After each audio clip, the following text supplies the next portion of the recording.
All right, let's see how this works. Okay, press go live.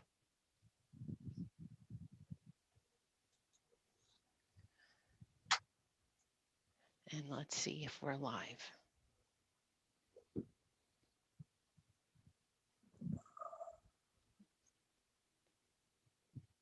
Oh, and we are live on YouTube. Welcome, everybody. Thank you for joining us on this Saturday morning, afternoon, evening, depending on where you are in the world. Today, I have with me Dr. John Streukens, hailing from the gorgeous Canada. All of Canada. All in one place. Yes, all in one place, the beautiful Canada, our northern brother, our country's brothers or sisters? Sisters? Partners. I don't know. We used to be. I don't know if we are anymore, but we are connected by a northern border. So you have how many years of experience in the field of psychology, so you can kind of introduce yourself to give a little bit of a background of yourself? Over 35 years now. In that time, done obviously a lot of different things. My main specializations, though, are in clinical psychodiagnostics and substance use disorders. Spent most of my career doing that type of work, but have worked in addiction treatment centers, teach at the university, worked in the employee and family assistance program industry for close to 15 years. So been doing a whole bunch of different things over the course of 30 plus years. So you are well versed in our subject. Yes, I do a significant amount of, well, actually I oversee them now. I don't do as many of them, but a significant number of clinical psychodiagnostic assessments still today. So I hear a lot of people talking about my ex or my partner or my mother or father got diagnosed with narcissism. So they'll say they got diagnosed with narcissism. So can you go into the difference between having narcissistic traits and being diagnosed with the disorder of narcissistic personality disorder? And I think that's probably the starting point is people don't get diagnosed in, as you know, narcissism. If they are diagnosed, they're diagnosed with a narcissistic personality disorder typically. And so some individuals misuse the vernacular and the semantics around diagnostics. It's actually a hugely common and problematic area. I think Google has done a huge disservice to people jumping online and doing their own homework and then drawing their own conclusions, and sometimes even then using so and so was diagnosed as such, whereas the individual that diagnosed them was the person that read Google. So to further your question, though, there is a significant difference between someone who has narcissistic traits and someone who is diagnosed with a narcissistic personality disorder, in that most of us have some level of trait related to the construct of narcissism. The difference is whether or not that is, or that trait or a combination of those traits are meaningfully sort of damaging or detrimental to our world or not.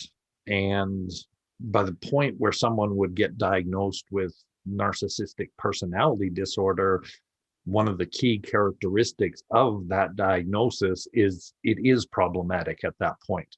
There's no longer sort of that question laying out there of whether or not this is something that is damaging either to that individual or those around that person. That's one of the key features in all diagnostics, is that there needs to be a meaningful level of stress or distress, either in that person's or other people's world, as a result of the culmination of those traits. Okay, so That was a lot of information. no, that's good.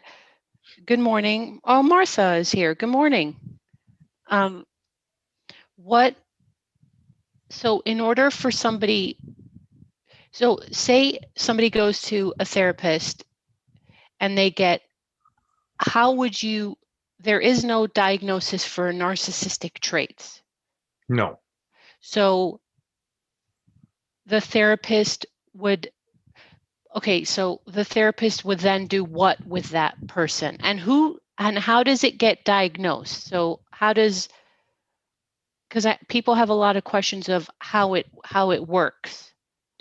There are a couple of ways. Usually a combination of factors and features are typically used when we do diagnostics. One of which is the clinical interview, whereby there are numerous questions across a wide spectrum of somebody's life and their functioning. From there, we oftentimes utilize what's referred to as the DSM-5. It's the Diagnostic and Statistical Manual of Mental Health Disorders. It is the text that categorizes all of the different disorders that are both assessed and treated in psychiatry and psychology. And that text contains criterion that one must meet, and meet in a specific way, to be diagnosed as having disorder X. The other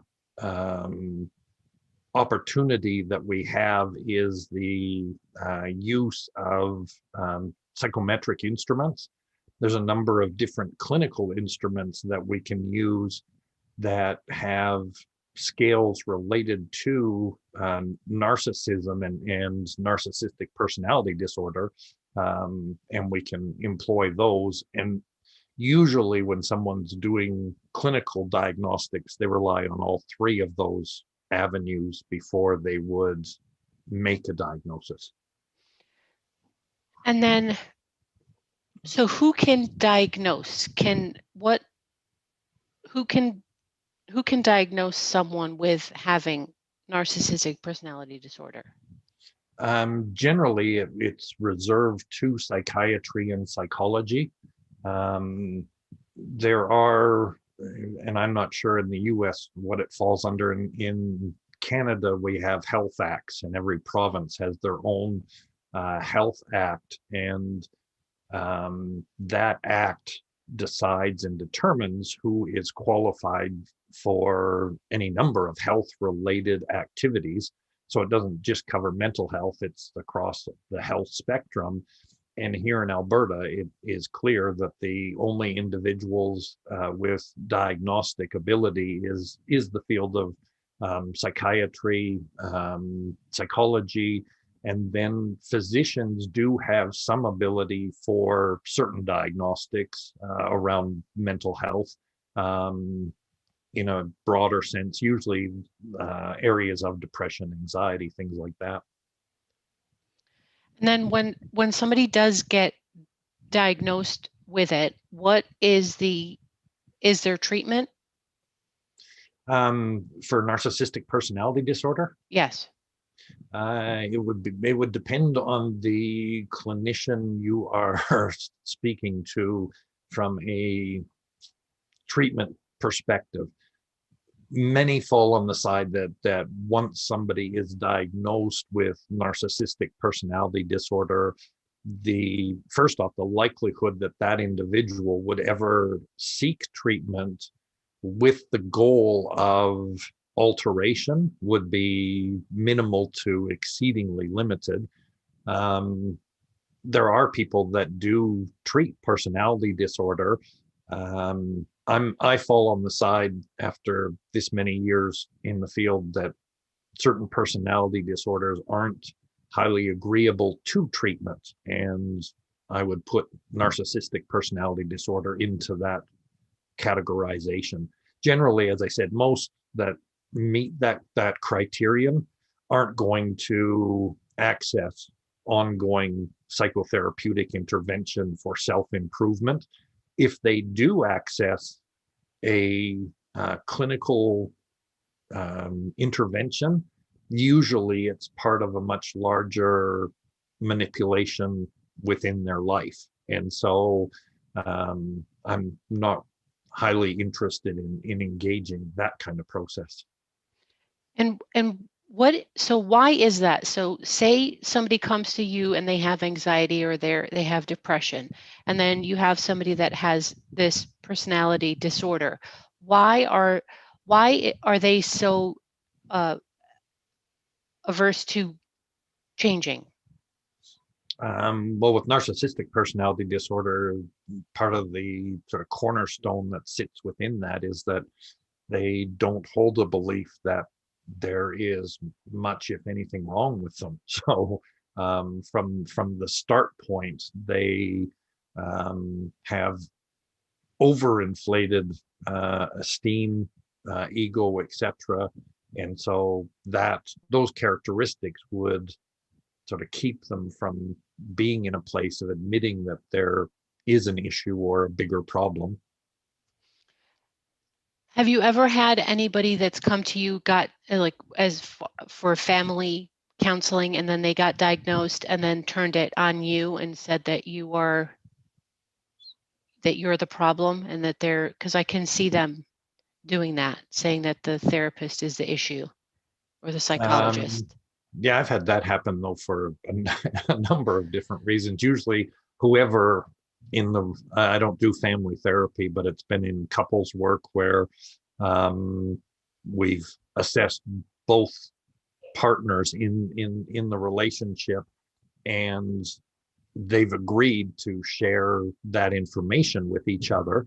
And in sharing that, one might not be as pleased with what comes from it, and as such has claimed that somehow I am in line with the partner that has the more positive profile, let's say, and it's because of that alliance that I'm actually making the recommendations I am, or and it really isn't related to their dysfunction, in that they're not seeing that they have much dysfunction. So The perpetual victim and people yeah, and ganging up on them then they usually want to end counseling at that point too. So and go to find another one, and then it ends up the same, and they just keep going, or yeah, not at all. I was going to say usually they likely end up separated at some point when their partner gets tired as well of going from counselor to counselor. So I want to move on to, I've seen this phenomenon lately on social media of people claiming to be self-aware narcissists. And I mean, if an individual with enough research, obviously today, even with a narcissistic personality disorder, could obviously find the criterion that exists for that diagnosis, and someone may discover that and then fall into that category, or alternatively, individuals who again possess differing levels of traits of narcissism may make that kind of a claim. The issue is again, oftentimes, especially with a multitude of the narcissistic traits, these are damaging to oftentimes to anyone who's around that individual in a meaningful or intimate manner.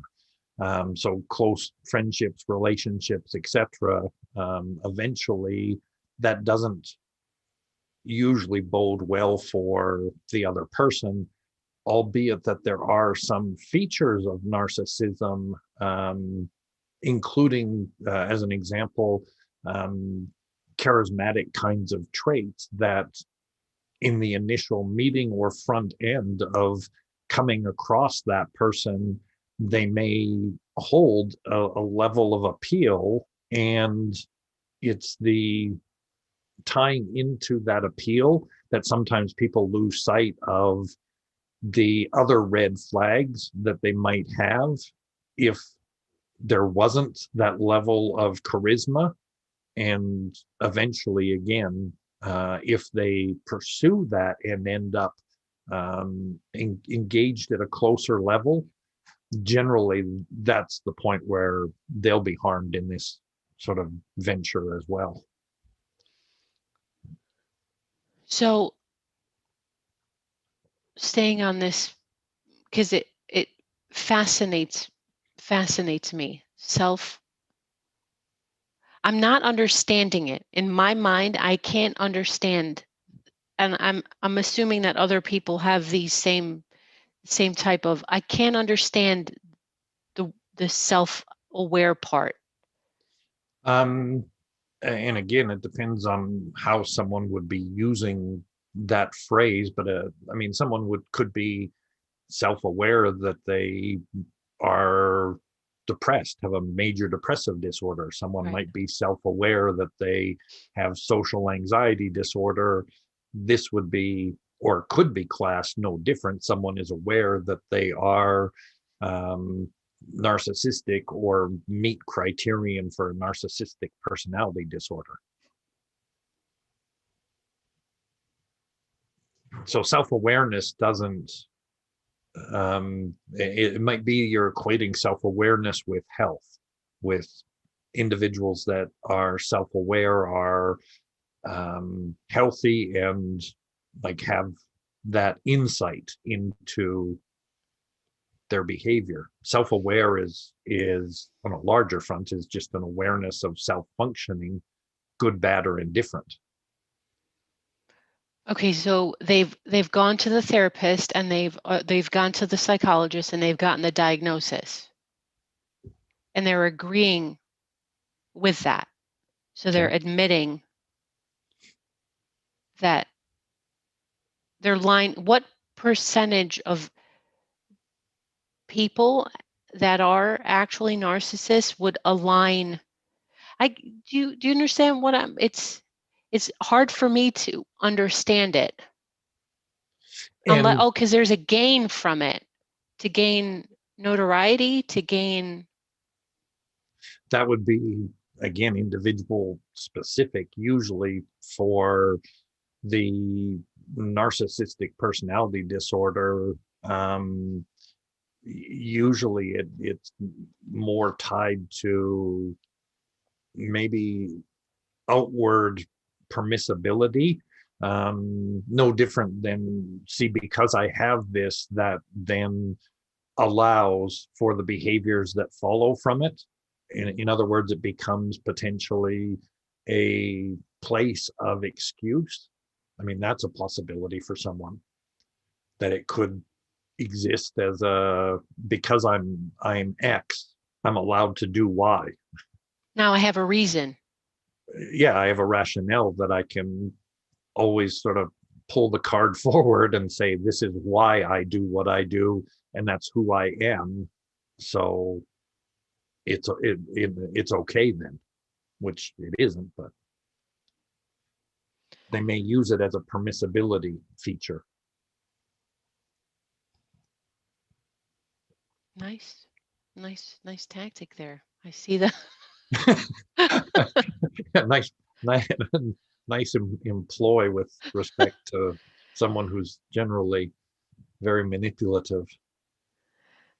So Martha is asking, why would they do that? Self-diagnose? Is it for attention? Oh, so you answered that, or so they have an excuse for their behavior. And then she says, do these ones actually follow through with treatment? And again, the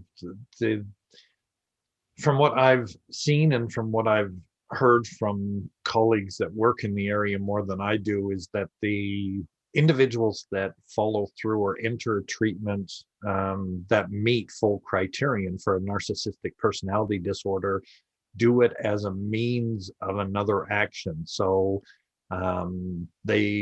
if they're trying to salvage a relationship that they still find beneficial to their world, they may go into counseling, but not because they believe that there is anything inherently wrong with their own behavior, but as part of the manipulation of their partner to say, see, I am in counseling. That was the criterion you set out for me to say that for this to continue or move forward. So now I'm doing what you've asked. Now it's your turn. And there's the next big piece for you to deliver on my ask, whatever bizarre that part might be. And I think that's really important for people to understand, because if you're with somebody that's like that and they do tell you that I'll go to therapy and now they got diagnosed and I'm doing my part, it's all part of a plot. Yeah, it's part And of the larger manipulation in that relationship. Again, oftentimes for the ongoing shift of power and control. and then people ask, well, can I have a relationship with a narcissist? And to me, I'm like, sure, you can if you want to keep taking it, but that's your choice. You're going to Yeah, have to. yeah. Entering a relationship with someone with narcissistic personality disorder will not end well for the other individual. Yeah, and children, if there's children Oh involved. yeah, if there's children involved, clearly it's problematic for the whole familial system. Okay, so Martha said that's what I thought. Hello, Haley. Um, Hold on. So I've noticed a trend of, we were talking a little bit before, of making narcissism like Christmas morning, and it's just become this, it's, to me, it's become trivialized, where it's used, the word is used so flippantly with anything, and anybody that has a strong opinion or somebody that is outspoken are labeled narcissist in today's society. So how do you, in what ways does this harm? Yeah, people have overutilized this as well as a whole number of words with respect to diagnoses and different major mental health issues, um, and the harm, of course, is that when they're applied inappropriately, others around that individual, let's say, get a skewed definition of what this actually is, when in fact that if somebody hasn't been formally diagnosed, then it's representative of something else. What else? I mean, could be any number of things, but it's problematic because those individuals start to base then their information off of a sort of skewed set. The other risk, of course, is having it become sort of so commonplace that people lose sight of the risk factors associated um, from a relational perspective with some of these disorders. And so that's probably the greater area of concern, is individuals that don't fully comprehend or understand what these disorders are, and then how they might play out in someone else's life, and end up in positions that they've sort of reduced the risk level. And how do they play out? Well, with individuals with narcissistic personality disorder, more often than not, these are individuals that are seeking some level of power or authority and control across the involvements or engagements in their life, including their relationships. And so it's not obviously that kind of mindset or direction is impossible to be part of an intimate, close, and functional relationship.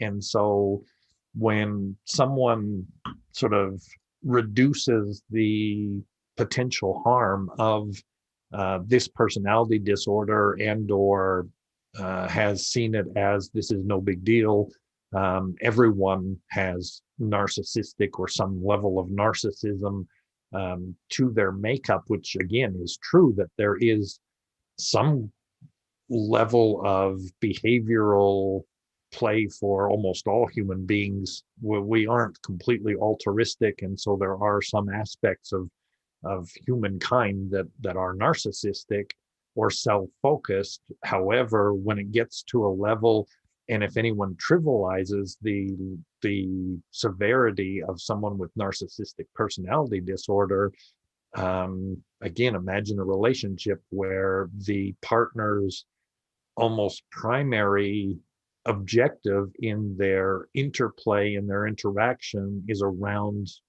developing and then maintaining power and control over other people. You are going to slowly, usually, because it's not done quickly, be driven into a very unhealthy place in the world where many people end up potentially at risk for developing what's called learned helplessness, where they no longer believe that any action they take or direction that they choose to go will be of any impact or likelihood, so let's not take any action anymore. Just get stuck. Yeah.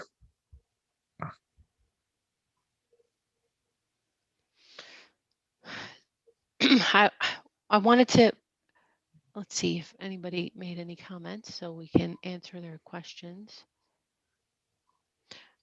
No, none as of yet. So what are some fallacies about narcissism? I know we've talked about the trivialization of it, but what are some, as a doctor, what are some things that you would like to tell people that they're getting wrong? First and foremost, that again, make sure a person is well informed and differentiates between someone who might have a few features of narcissism versus someone who may have a narcissistic personality disorder. The two are meaningfully and significantly different. And one of those groups you do not want to enter a relationship with, because it will eventually end poorly for you, and that's the person with MPD. So the next, though, is know whether or not you're getting qualified information about an individual. If someone else is saying, well, that person has narcissistic personality disorder, why and or how are they making that claim? Are they just making it because they have themselves explored or examined a snapshot of that person's behavior and drawn a conclusion that this individual must have narcissistic personality disorder? Or has that person actually been diagnosed by someone who's qualified to do that? And again, I think that's where, when you talk about our society and where we've gone, is a lot of people believe that they hold or have the ability to make that diagnostic, especially and oftentimes on a very small cross section of someone's life. There's a potentiality that they might be right, but there's also an equal or greater potentiality that they might be wrong. And so stop using terminology from your Google search. It's not the way to make comment about someone else's conduct. What did your mug say? You had a mug about Google. I still have my mug somewhere, I think. Let me look.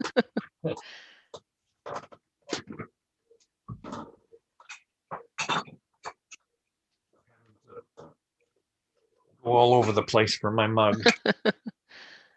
But I do have it. How do I get that straight? Yes. Please do not confuse your Google search with my PhD degree. Okay, so in saying that, is it fair to say that even though someone may not have the full-blown narcissistic personality disorder with some traits, depending on you as a person, it can be damaging with just those few traits? It depends on the level of knowledge, awareness, and engagement you have with that person too. Say a spouse or Yeah, a if parent. it's someone's spouse, they probably have a very good idea of whether or not somebody has narcissistic traits or displays narcissism as part of their sort of day-to-day world. That would be appropriate to determine that they have narcissistic personality disorder. Again, that even that close of level of a relationship is risky, because there are, again, specific tools, criterion, and processes that psychology and psychiatry are trained for to be able to make. That's why we're the group that's qualified to make that diagnosis. Oftentimes, unfortunately, it's friendships or usually acquaintance types relationships where people are also making these statements. And so they're doing it off a very small subset or subsection of that person's life. And that's hugely risky because, again, that's where there's a high potentiality that they're getting that wrong. Because it's a whole picture. It's not just a snippet. Right. When we're doing diagnostics, we're not looking at how have you been over the last 2 or 3 days.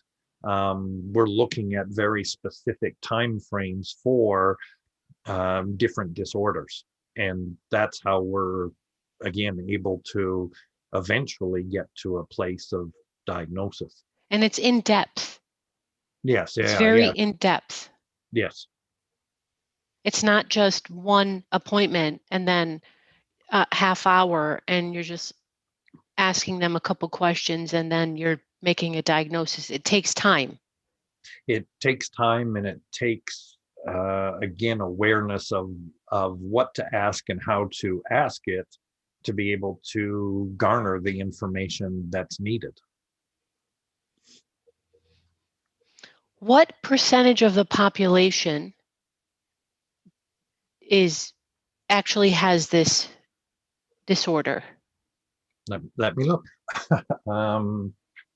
It's actually, research would suggest it's rising. Oh, it's rising. Prevalence rates are set upwards at the top end at 6%. And so, which is still a pretty significant portion of our population. But I would suspect that that's influenced, again, by other factors, subculture features, familial environments, a whole bunch of other environmental influences to that. It's rising in so much that, and you alluded and touched on this earlier, that we also seem to attract and attach to some of the characteristics of the narcissistic behavior, of that overconfidence. And I mean, again, these are traits, but certain traits are seen as a positive and highlighted, and individuals have started, especially more in the world of social media, have driven to trying to emulate those behaviors or characteristics as being a good thing, and they really aren't when you start to combine them together. So there's been a elevation more in the traits than necessarily the diagnostic, the full diagnostic itself. Well, social media in and of itself gives people the ability to, where we never had this before, where you can just go on and create this fake world, and then people think that's how your life actually is, when in fact, turn the camera off and it's nothing like. It gives us the ability to just be a character. Yes.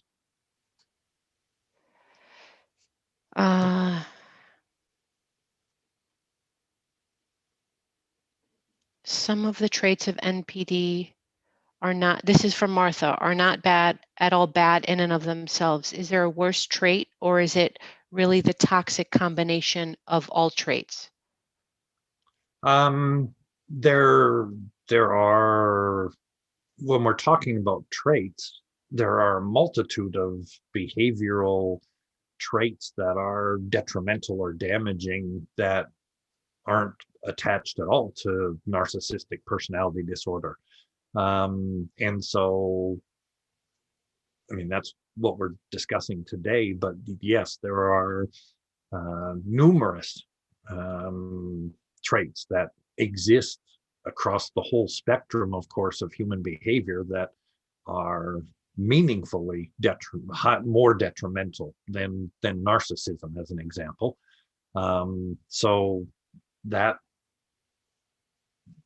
does exist. And then if you're looking at combinations of traits, probably what would be at the higher, or what would be probably seen as the higher end of potential for damage, because it isn't a diagnosis, but it's the culmination of a diagnosis and the traits that go with individuals that are sociopathic. And so clearly that combination together is hugely detrimental to individuals, groups. Is it, and then Barbie is asking, is addiction typical with narcissism? There is actually a higher correlation or co-occurrence with people who have substance use disorder also having personality disorder with that, narcissism being one of them. But there is a higher co-occurrence ratio for those two disorders combining. And what about the people that are in their lives? Is there also a higher degree of addiction? Meaning what? Their children or their spouses or people that are close to them. For someone for coping. Like if your parent is a narcissist, or would you be more likely to be addicted to, like, have an addiction? I don't know if you'd be more likely to have an addiction. There is going to be likely a behavioral consequence or response to having been or existed in that environment. But it's a multitude of possibilities, of which if somebody in that environment, as an example, chooses to cope through self-medicating, which a number of people will do when they're in high stress or highly toxic environments, then that has a much higher risk, obviously, of ending in a substance use disorder, because self-medicating practices usually don't stay at that level. So for that individual, there is equally, though, as an example, of a potentiality that someone within that environment may end up with major depressive disorder or social anxiety disorder or generalized anxiety. I mean, I could keep going on and on. Right. But there's a higher risk that the children within those environments are going to be impacted in a real manner, and all the way to having a likely higher probability of developing their own mental health issue as a result of, again, that level of stress and dysfunction. So, what would you tell people that are living in this type of an environment? Say, let's start with the spouse first. What would be your piece of advice for the spouse? If we're back to clearly narcissistic personality disorder versus traits, I would strongly encourage you to develop your own sense of boundary systems that are probably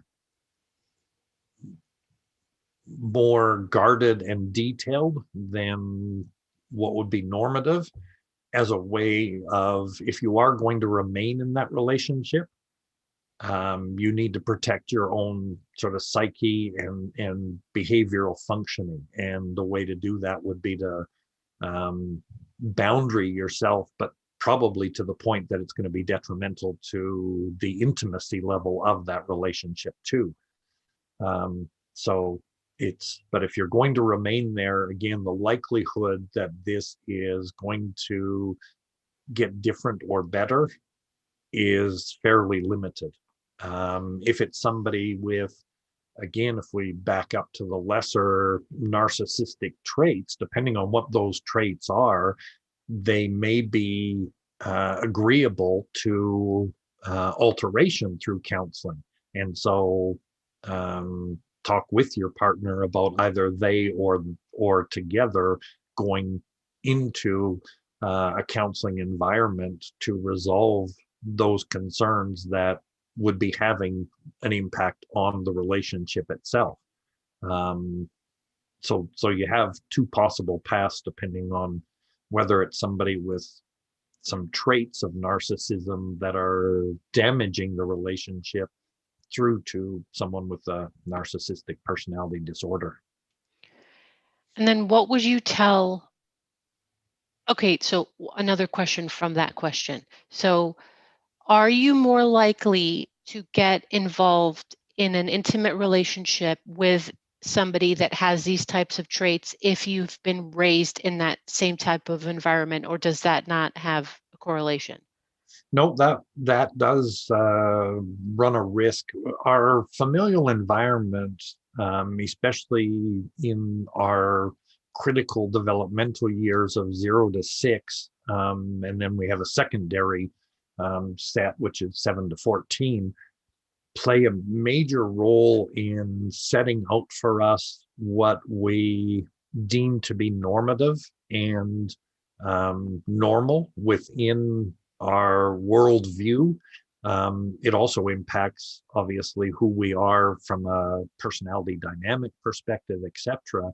And so individuals that grow up in dysfunctional environments have a high probability, or a higher probability, of living those out as an adult, because oftentimes, again, this is what, without any other intervention, this is what feels and appears to be normative for them. Are And they trying to so fix it? some do that. Some will actually partner with an individual in hopes that if they can, whether they consciously acknowledge it or not, I'm going to ask that. Yeah. um, that they're trying to still fix that earlier relationship. And if they can fix the person they're with, it provides, again, that sort of belief that the other is reparative too. And so there are some that will enter into dysfunctional relationships in hopes that repairing that relationship will reflect on the developmental relationship.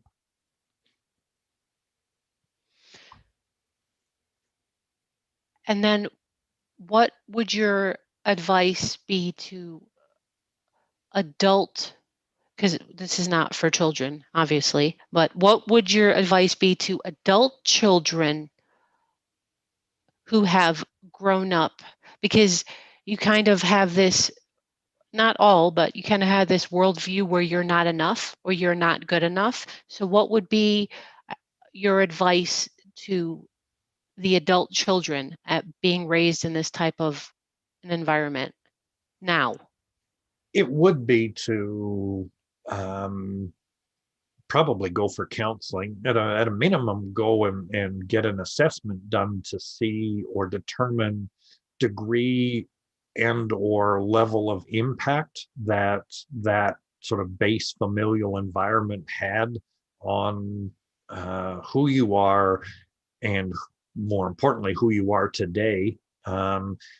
Because again, that will be different from person to person by the level of additional supports they either did or didn't have, Yeah. again, during those critical developmental years. There's some people that come from very dysfunctional family systems, but because their primary supports during that time were aunts, uncles, potentially older siblings, even grandparents, whatever it might be, parents of friends sometimes, that those relationships were healthier and more relied upon for development and direction, they can come out of a very negative environment with limited to minimal impact. However, an individual who has or was in a very closed familial system whereby they didn't either have access or weren't allowed to have these other outside relationships, the likelihood is that they were impacted at a much larger level and would benefit from, again, looking at to what degree and what areas, as you mentioned, one of them being potentially sort of level of confidence or belief in self, or what self could do or not do. And so those are, again, um, all areas that counseling can look to provide some level of direction and or process for repair. So I love that. I have people asking me what what can I do for my child? And I tell them if that child has one person, just all it takes is one person that gives them unconditional love and helps them assert their boundaries as a child and all but also allows them to be independent and grow, it can have such an awesome impact even if their family is dysfunctional. It just takes one. yeah, and especially if they're allowed regular contact to that Yeah. person, because again, from a place of health, that child will also have a high potentiality of attaching to that because they'll see it as safe. They'll see Safe. yeah, they'll see the difference between the dysfunction and safe. And if they're given regular and ongoing access, they'll play in the safe world. And they'll also know because of that safety that they are given that what they are around isn't normal. Yeah.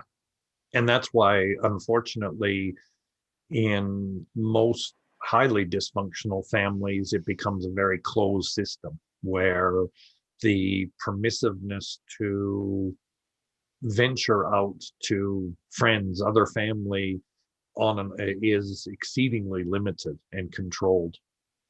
Isolation to keep them in this little bubble so they don't see the outside world, and that there are quote unquote normal families that actually sit around the dinner table and have conversations where kids actually talk to their parents about things going on in their lives. Yeah, and laugh and have fun and Yeah, what is that? Fun? and make mistake and Oh my enjoy it goodness. versus make mistake and are berated endlessly for it. What a concept. Yeah. Oh, it's been 50 minutes, so I want to see if I had questions written down. I think I've gotten them all answered. And look in the comments. As a child, the parent needs health and love themselves to believe it can be real. As the child, the parent needs health and love to love themselves to believe it can be real. I'm not sure. Hope. My brain is not able to comprehend that. It has nothing to do with the way you wrote it. I think my brain is not processing comment. If there's a question, maybe ask it in a different way. That's always an option. I think this has been wonderful, and I appreciate you taking the time to answer people's questions, because I think this is such a big topic, and it's become a hot button topic, and then also it's just thrown around like it's a tic tac, and people are like, oh, narcissist, there you go, there's another one, you're a narcissist, just because you have an opinion or because you're boundary, people will just label you as a narcissist, which is not correct. Yeah, It's no, not. we've done the same with the words depression and anxiety. We've overused them to the extent that people are impairing sometimes their own life by self stating that they are depressed, which again they might have some traits of depression, which again is normal Yeah. part of human existence, that we have periods of lows and periods of highs and periods of anxiousness and like on and on. And unfortunately, individuals can become their own worst enemy by languaging Yes. internally these different global terms and take them on. So You mean people have cleaning to your be house careful. doesn't mean you have OCD? No, you're allowed to have a clean house and not be OCD. Oh, sorry, I had to. That's one of my pet peeves. Yeah, People are no, like, I'm cleaning my house. I have OCD. You're supposed to clean your house. yeah, you're supposed to have a clean house and clean Okay. hands. Yeah. We've learned that one recently. Yes. Yeah, yeah, wash your hands once in a while. It's not How a about bad that? thing. Yeah, Again, what a concept. yeah. Oh, teaching the child identity and their real value in atmosphere of security will help them create boundaries. Does that sound right? That's from Martha. Remember Yes, Martha from Periscope? yes. Yeah. Marty. Yeah. Yes, yes. Making sure that child identity is grounded in value and security will definitely allow them to create meaningful and healthy boundaries going forward across their lifespan. So, Yeah, you need boundaries for relationships, yes, we do. even for yourself. Yeah. All relationships have to have some level of boundary to them in making them functional. They're there is self in us, so we can't just be wide open without some level of restriction, which again, that's dictated by the closeness of that relationship, though. Right. You're not going to leave your front door open because anybody will just walk into your home. If you want to make a simple Right. example. Right. Well, I don't want to keep you any longer. It's been an hour. I want to thank you and also thank the beautiful Janie for allowing us to have this time with you. And Wonderful, Jamie. Beans. Yes, and my dog Beans giving me a break. Yeah, he gave us the time as well. I just want to thank you. And if there's any other questions, pop them up real quick. Otherwise, we're going to move along with our day. And this was good. It was fun. It's fun getting back into that. I actually like it with somebody as opposed to just talking to my phone by myself and then waiting for a comment to pop up so I can have something to respond to. Otherwise, I just feel like I'm talking to myself. And Going, then we can get into a whole bunch of other yes, disorders. going forward, is YouTube the best platform to keep connected with you? Yes, for me, for Dr. J, you're on HAPS. I'm not sure if I am, but I'm not sure if I'm going to broadcast there or not. I find the same difficulty. I just maybe I don't have enough narcissism. I find it difficult to just sit in front of a camera and somehow believe there's value to my commentary by itself. So I like visiting and talking and chatting about mental health, but I'm not one for just doing broadcasts. So I do have an account there. I actually have left 2 broadcasts up that I did, and I don't know if I'm going to remain there or if I'll land anywhere other than in other people's broadcasts. Yeah, I enjoyed this, and I don't like to say we'll make this, a permanent thing, because then I always feel like if I say I'll do this every week, then I won't do it just because I don't know why. This is how my brain, I feel like if I say it, I won't do it. So I'm just not going to say it, and then we'll see how things evolve. There we go. I will thank you for your time, and I'm going to, I don't know how to, I always get stuck. I'm going to shut YouTube down. Let me see. This is YouTube. End. Wait, this is end meeting.